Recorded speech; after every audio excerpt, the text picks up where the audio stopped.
திருச்சிற்றம்பலம். தென்னாருடைய சிவனை போற்றி, எந்நாட்டவர்க்கும் இறைவா போற்றி. சிவ பராக்கிரமம் என்ற தலைப்பில் இறைவனுடைய 29வது வடிவமான பிச்சாடன மூர்த்தி, அந்த வடிவத்தை பற்றி பார்க்கலாம்.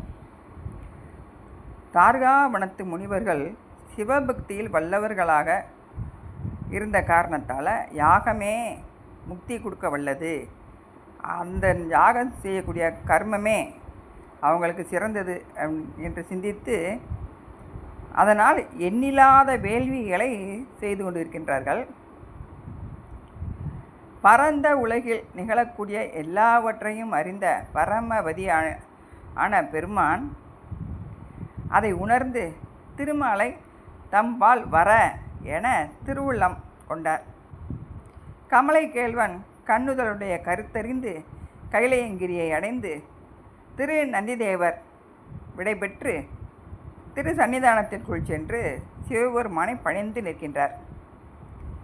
விடையுறுதி விருப்புடன் விண்டுவை கைப்பற்றி எழுந்து வெள்ளிமலையை விலகி வெளிவந்து, மாதவா, 300 கால் நீ கொண்ட மோகினி உருவை ஈண்டு எய்துக என கூற, பன்னகச்சயனன் பனிமேற் கொண்டு அணியிலையாய் அப்பொழுதே ஆயினான். அத்திருவுருவை கண்டு அம்பிகாபதியும் அறிவைக்கு ஏற்ற ஆடவ சிரேஷ்டராய் வடிவேற்று கபாலமும் சூளமும் கையில் பற்றி திகம்பரராய் பிச்சாடன திருகோலம் கொண்டு முனிவர் வாசம் செய்கின்ற தார்காவனத்தை மோகினி பெண்ணுடன் அடைகின்றார். அச்சமயம் அருந்தவத்திருந்த அந்த அந்தனர் குலம் அறிவையை, அந்த மோகினியை கண்டு அறிவழிந்து தவநெறி தவறி அவநெறி கொண்டு காம விருப்பம் மேலிட்டார். பின்தொடர்ந்து விளக்கை கண்ட விட்டில் போல துன்புறுவர்கள் ஆயினர். இத்தகைய மாயை இயற்றும் மாயனாகிய மோகினியை மகாதேவன் பிரிந்து கையில் கொண்ட பரிகளத்தில் ஐயம் ஏற்பார் போல அவர்களுடைய வீதியில் சென்று, முனிவர்களுடைய இல்லம் இருக்கக்கூடிய அந்த வீதியில் சென்று பன்னோசையோடு உள்ளால கீதம்பாட முனிப்பத்தினியர் அதனை கேட்டு இனிய ஓசையுடன் பாடுவனை காண விரும்பி வீதி வாயிலில் வந்து பெருமானது பிச்சாட திருக்கோலத்தை தரிசித்து காமத்துயரில் கட்டுண்டு வருந்தினர். இறைவன் அந்த உள்ளாளம்ங்கிற அந்த கீதம் பாடிக்கிட்டு வரும் பொழுது அந்த முனி பத்தினியர்கள்லாம் அவரை பார்த்து மயங்கிடுறாங்க, காம வேட்கை கொண்டு இருக்காங்க. அறிவியர் சிலர் ஐயனை அணையும்படி பிரார்த்தித்தனர். பெண்கள் சிலர் பிச்சையிட்டனர். கன்னியர் சிலர் காம நோயால் களை அவிழ்ந்தனர். மாதர்கள் சிலர் வளை கலன்றனர். நங்கையர் சிலர் நாணம் அழிந்தனர். எம்பெருமானது திருவிளையாடலால் மாமாயா சால வித்தை போல் அம்மாதரிடம் 48,000 புதல்வர்கள் அக்காலத்தில் உதித்தனர். 48,000 புதல்வர்கள் தோன்றினதாக சொல்கிறாங்க. அப்பிள்ளைகள் பிச்சாடன மூர்த்தியை பணிய புராரி, நீவீர் எம்மை நோக்கி தவம் செய்க என கூறி நகரின் புறம் போந்தார்.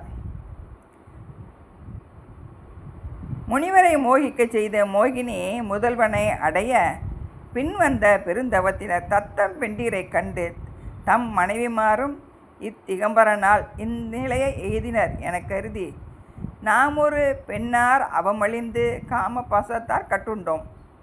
நம் பத்தினியர் ஒருவன் மாயத்தால் அழிந்தனர் என பேசி சிலகித்து தமது தவநிலையை மாயனால் மாய்த்ததும் தம் பத்தினியர் கற்பை அளித்ததும் சங்கரனே என்று தமது ஞானத்தால் உணர்ந்து பெரும் தவம் அழியினும் பிராயச்சித்தம் செய்யலாம்.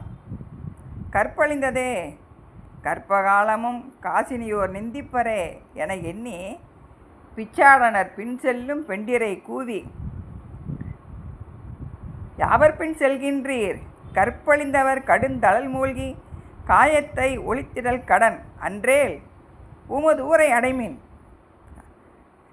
அப்படின்னு சொல்கிறாங்களாம். அந்த முனிவர்கள்லாம் தன்னுடைய பத்தினிமார் இறைவன் பின்னால் பிச்சாடன கோலத்தில் வந்திருக்க இறைவன் பின்னால் போகிறத பார்த்து ஒன்று நீங்கள் தீயில் விழுந்து உங்களுடைய உடம்பை அழிச்சிக்கிறணும், இல்லாட்டி உங்கள் ஊருக்கு போங்க அப்படின்னு சொல்லி சொல்கிறாங்க.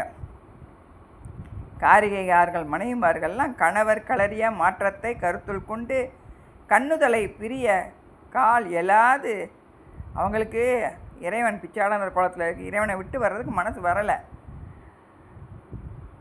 அவர் பின்னாடியே போகிறாங்க. அப்படி பின் தொடர்கையில் கருணாமூர்த்தியின் திருவருளால் ஒருவாறு மனம் திரும்பி உம்பர் பெருமான் உருவை உட்கொண்டு ஊர் சேர்ந்தனர். இந்த நடந்த இடம் திரு தெளிச்சேரி அப்படின்னு சொல்லப்படும். சிவபெருமான் திரு தெளிச்சேரி என்னும் நகரை விட்டு நீங்கினார் அப்படின்னு சொல்லி சொல்கிறாங்க.